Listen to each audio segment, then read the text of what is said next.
C'est l'histoire d'une riche et très belle princesse que son mari, moins matériellement fortuné, bat, violente, tabasse depuis le premier jour où ils se sont rencontrés.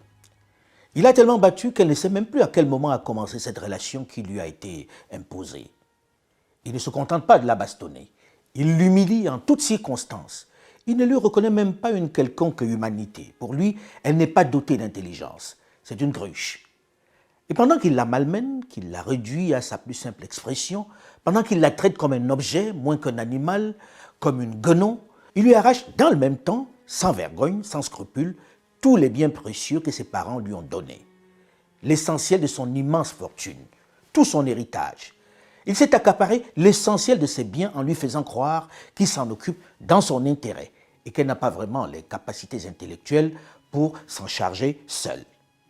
Il l'a tellement écrasée qu'elle a fini, au fil du temps, par ne plus croire en elle, par douter de ses capacités intellectuelles, par se détester, par avoir honte d'elle. Elle a développé un tel complexe d'infériorité qu'elle en est même arrivée à avoir de l'admiration pour son bourreau de compagnon, qu'elle fait tout pour lui ressembler, pour essayer d'adopter ses manières, son style de vie. Son tyran est devenu son modèle. Certains parlent de syndrome de Stockholm.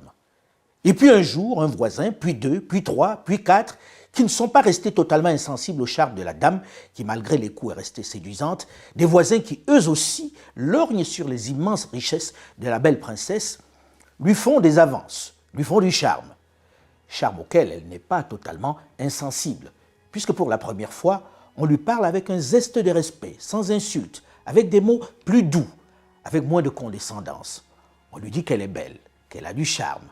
Elle ne savait pas qu'elle pouvait bénéficier d'un tel traitement, de tels compliments, d'une telle attention. Ça ne lui était jamais arrivé d'être ainsi courtisée. On l'invite même au restaurant. On lui sert du madame en faisant du baise-main.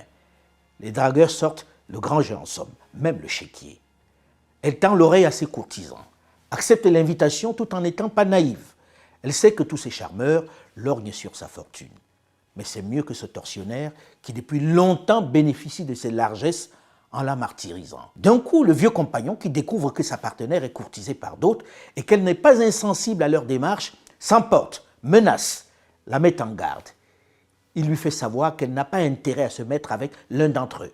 Seulement, la princesse qui a gagné en assurance, qui a pris conscience de l'exploitation dont elle était victime, ne l'écoute plus. Elle n'accepte plus qu'on lui dicte sa conduite, qu'on lui dise à quel moment elle doit manger, se coucher, boire, se lever, bref, elle veut prendre son destin en main. Mais le compagnon, surpris par ce réveil, au lieu de négocier avec elle, au lieu d'utiliser des arguments plus convaincants pour la reconquérir, menace de la quitter, menace de lui couper les vivres. Mais elle a désormais conscience qu'elle n'aura plus faim, qu'elle a le potentiel pour se passer de cet amant qui ne comprend décidément rien. Et plus grave, elle a pris conscience que ce partenaire, malgré ses fanfaronnades, ne peut se passer d'elle. Il a besoin d'elle pour continuer de vivre, pour garder le style et le niveau de vie qu'il a adopté. C'est le grand froid à la maison.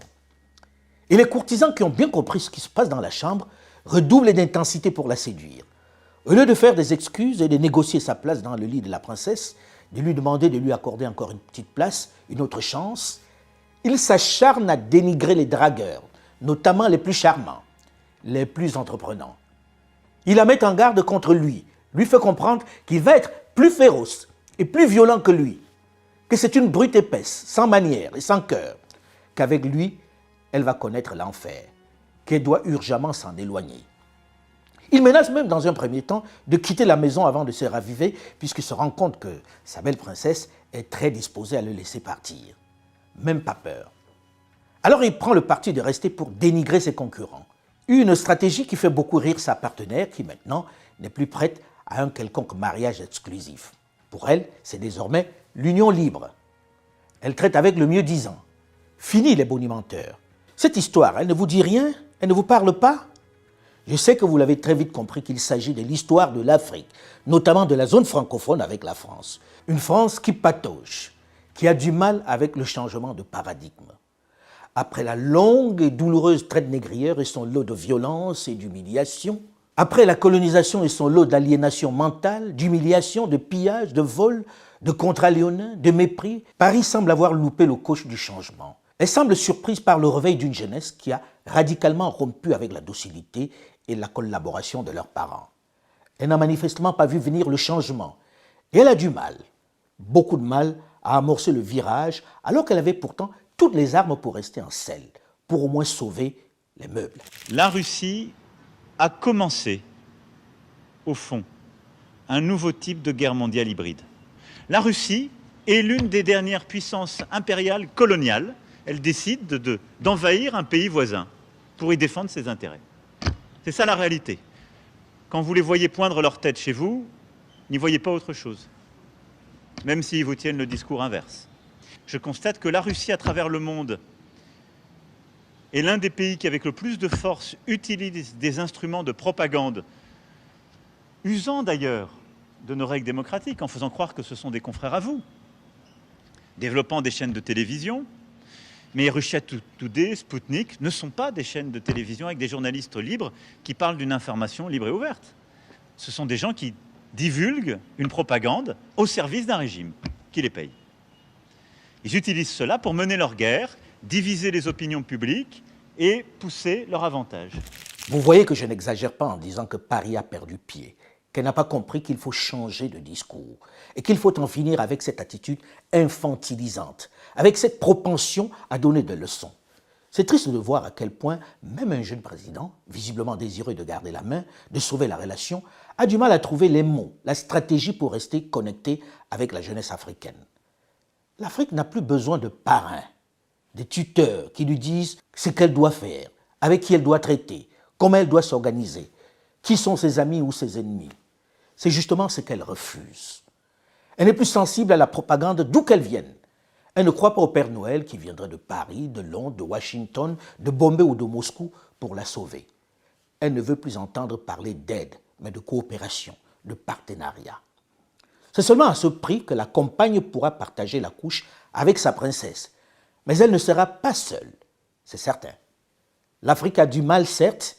Elle est le théâtre de la pauvreté, des famines, des pandémies, mais elle a conscience d'une chose. Le monde a besoin d'elle. Sans elle, la planète ne peut tourner. Sans son immense réserve de bauxite, pas d'aluminium pour ses industries. Chacun sait combien c'est vital pour tous les objets du quotidien. Sans son coltan et son cobalt, pas de transition écologique possible. Sans son uranium, plus de nucléaire.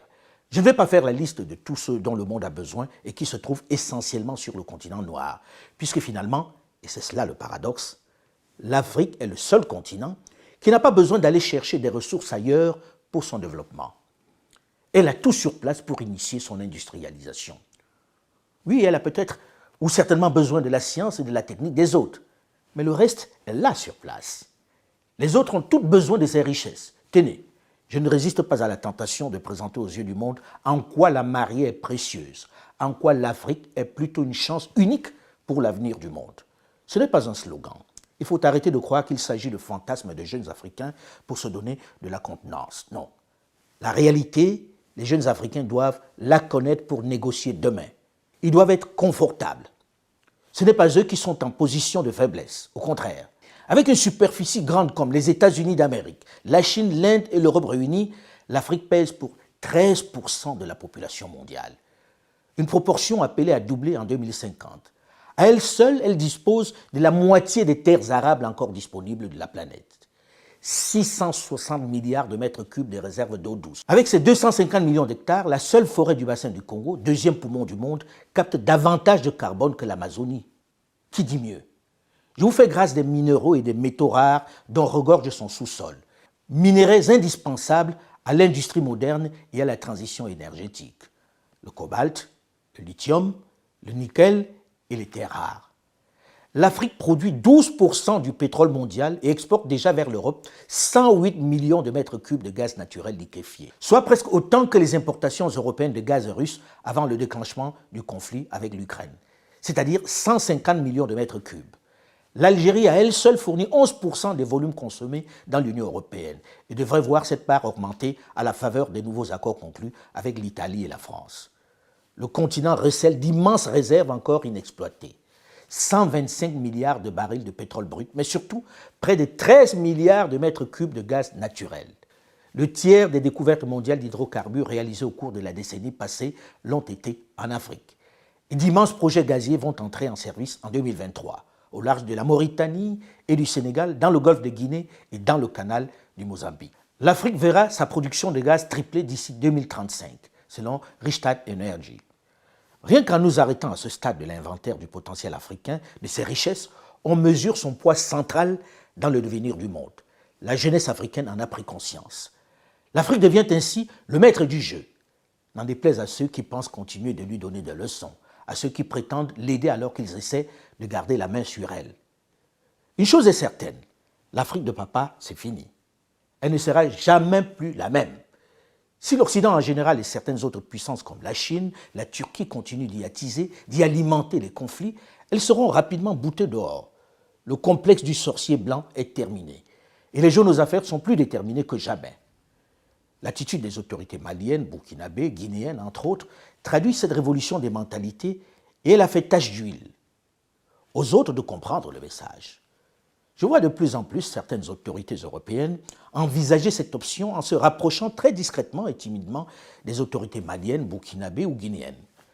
Paris devrait leur emboîter le pas, parce qu'elle est dans le viseur de nombreux jeunes francophones qui estiment qu'elle n'a pas fait sa mue.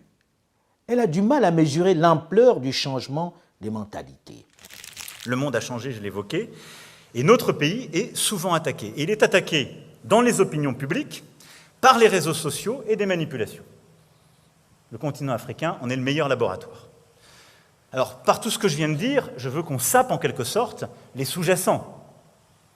C'est parce qu'on aura une vraie politique partenariale qui passe par la culture, le sport, qui valorise nos diasporas, qu'on enlèvera, si je puis dire, les sous-jacents du narratif russe, chinois ou turc qui vient leur expliquer que la France est un pays qui fait de la néocolonisation et qui installe son armée sur leur sol. C'est ça ce qui se passe. Donc il faut casser en quelque sorte déjà parfois les éléments qu'on leur laisserait à utiliser. Mais on doit être beaucoup plus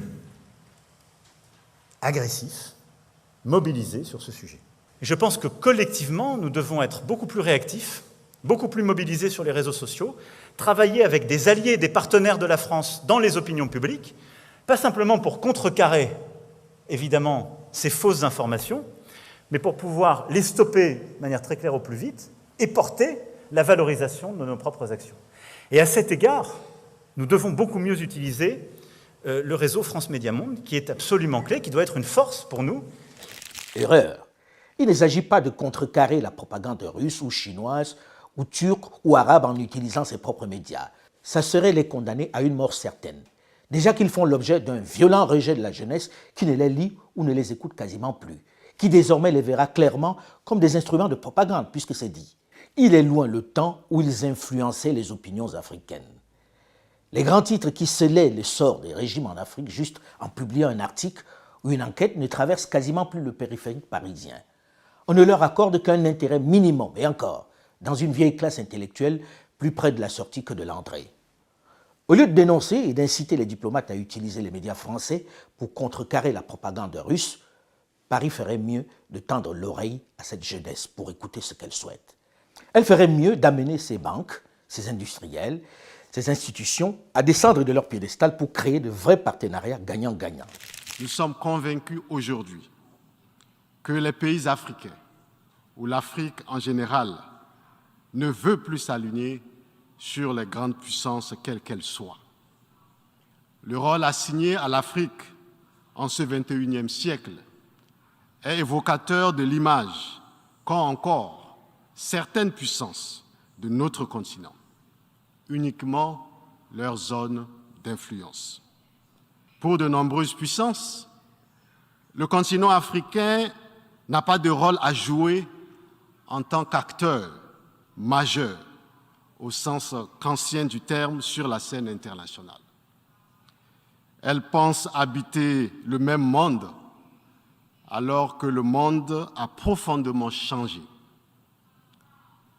Quand les Nations Unies ont été créées en 1945, hormis deux pays africains que nous connaissons tous, le Libéria et l'Éthiopie, les pays d'Afrique n'étaient pas encore indépendants. Après 77 ans, c'est le même système international, malheureusement, qui perdure du fait de la volonté des 5 membres permanents du Conseil de sécurité que nous connaissons tous. La voix de l'Afrique, malheureusement, ne semble pas être entendue, car certains ne veulent tout simplement pas que l'Afrique soit un continent fort. Les grandes puissances veulent réduire l'Afrique à une entité purement instrumentale, au service de leur cause, et ne veulent visiblement pas que le continent puisse jouer un rôle important, voire un des rôles principaux dans le monde. Ils s'efforcent le plus souvent à amener les Africains à adhérer à leur narratif et, in fine, les Africains servent utilement à soutenir un camp contre un autre. Quand il s'agit de voter une résolution au sein du Conseil de sécurité, nous sommes activement sollicités. D'un côté comme de l'autre, l'Afrique est alors courtisée, voire même mise sous pression par certains de nos partenaires.